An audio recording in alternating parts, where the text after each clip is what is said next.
Do do do do do do do do do. Bang.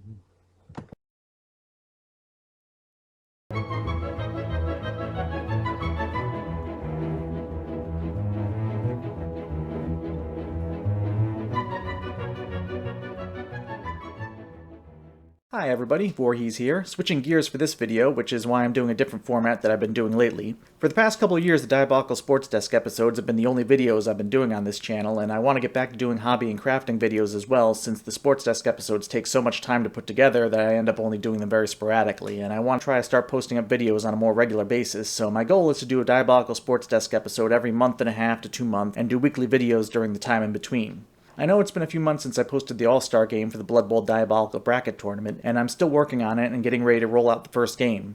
I've shot everything for it, and I've done 3 editing passes so far with the stop motion. I'll be doing one more pass to fix a couple of things I noticed while working on the script, and then I'll begin recording and adding in the audio. I'm hoping to have it posted sometime this month, and for the weeks leading up to that, I'm going to be doing videos on some of the behind-the-scenes stuff. Today I'm going to be talking about the 2 teams involved in the game I'm editing right now, the Corpse Feasters and the Frightful 14. One had a lot of modeling and painting work involved, and the other, not so much. The Chaos team that would eventually become the Corpse Feasters was the 3rd team I ever built for Blood Bowl. I did them in 2012 using all 80s and 90s era Games Workshop plastic miniatures that I converted into Blood Bowl players. The original minis were a pair of Chaos Warriors from HeroQuest, another 2 plastic Warhammer Chaos Warriors from one of the first modular sets that GW did, 6 plastic Warhammer Beastmen, and a plastic Warhammer Minotaur.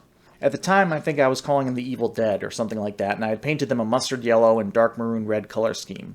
When I was looking to play Chaos Chosen in 2018, I bought a team from Willy Miniatures and painted them in a very similar color scheme, so I ended up never actually using the original team. But when I was trying to come up with the 32 teams for the Diabolical Bracket Tournament this past year, I took the opportunity to finally do something with them and gave them the new team name, Corpse Feasters. I decided to also give them a repaint with a new color scheme, since I have another Chaos team now with such similar team colors. I try not to reuse the same primary color or shade when I'm coming up with colors for a new team I'm working on, and so for the repaint I went with a very pale blue, with purple as the secondary color. I figured that the scheme was kind of corpse-like in itself.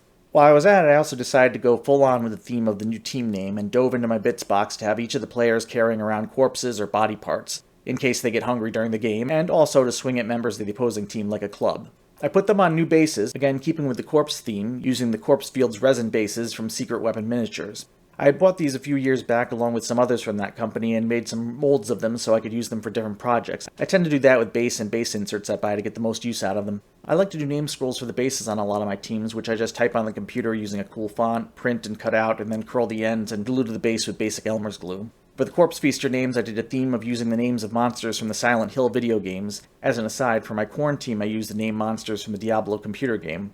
The original team only had 11 players, and this was going to be a 1.7 million crown tournament, so I was going to need more players, and so I put a couple star players in. Normally I just use the star player's stats and then rename the player and use a miniature that ties in with the rest of the theme I'm going for a given team, but I decided to actually use Lord Borak the Despoiler as himself, and so picked up the Forge World mini for him. I also used a Fangtooth miniature from Guild Ball that I had to act as the star player Vomit Breath. There's an enemy from Silent Hill 3 called the Glutton, and that fit the model perfectly, so that became his new name. For his base, I also made use of another mold that I had made years back, this one of the pile of bodies from the Corpse Cart miniature from Games Workshop. That's proven to be a very useful mold because I've used it for several projects now, including a demon that I made for 40k based on the Legion boss monster from Castlevania. I used this team in the last tournament I attended, Jim Luft's Blood Bowl and Camping this past January in Ocala, where they broke even for the day with a win, a loss, and a tie. They were represented in the Diabolical All-Star game by Insane Cancer, one of the Chaos Warriors, who was a pivotal player for the blue team, blitzing the carrier, knocking the ball loose, and running it in for a touchdown midway through the second half that put the game out of reach for the red team. Their opponents will be the Frightful 14. I've always loved Spider-Man's colorful Rogues Gallery of villains, and in October 2018 made a Pro Elf team of them using the pre-painted HeroClix miniatures for a tournament at the annual Crucible Gaming Convention in Orlando. The original lineup was Dr. Octopus, Mysterio, Green Goblin, Hobgoblin, Lizard, Scorpion, and Jack-o'-lantern. I call them the Sinister Seven, after the Sinister Six team that's fought Spider-Man multiple times in the comics. They got clobbered in Street Brawl, going 0-4 for the day. Yes, it turns out elf shenanigans don't carry over into Street Bowl. For the Diabolical Bracket Tournament, I upped the roster to 14 and renamed them the Frightful 14, this time a play on the Frightful 4 villain team in the comics. The new additions to the roster were Shocker, Electro, Demogoblin, Swarm, Sandman, Kraven the Hunter, and Tarantula. You may be wondering about the lack of Venom or Carnage, and the reason they or any of the other symbiote characters created in that crapfest period of comics didn't get a spot on the team is because collectively they sucked the sweat off a mangy goat's hairy gonad bag. Changed my mind. In fact, the only character I used that was introduced past the early 1980s is Demo Goblin, and that's only because he fit in so well with Jack-o'-lantern and the other two goblins as a 4th movement 8 catcher for the team. When I made the original 7-man team for Street Brawl, I just used the click spaces they were already mounted on and put grass turf over it, but I wanted to rebase them since the click spaces are slightly larger than the squares on the standard Blood Bowl pitch, so it gets to be a pain to line them up when you're fielding a full team of 11 players. I put them on these 32mm Blood Bowl size bases that I picked up on Amazon. These are nice and cheap, $4.50 for 20. The only problem is that I found it's tough to get anything to stick to them, so you have to paint over them with latex paint or watered down glue or something first before you do anything else if you don't want your miniatures and basing elements to keep falling off.